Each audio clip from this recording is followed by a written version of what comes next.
Cancer, my water babies, positive vibes, motivation, inspiration, elevation, love, light, positive energy, goodwill, peace and healing, abundance and prosperity all your way.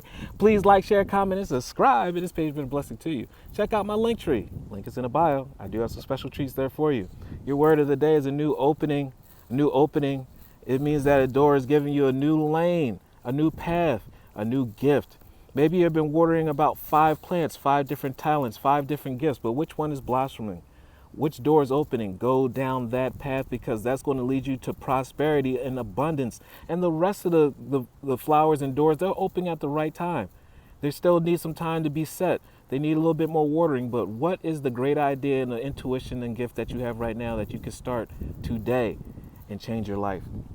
When one door closes, I am confident another will open, and it will be for my betterment. I accept that life brings me challenges. I acknowledge the opportunity to learn and everything it presents to me. Serenity comes from within, and when you become stronger, you become wiser. Therefore, you can maintain bigger blessings, because blessings come with their own weight. So thank God, thank Spirit that you are becoming stronger, because they want to give you more. They want to make sure that you can handle it, which you can. Love one another. Be kind to one another. Love yourself. I love you too.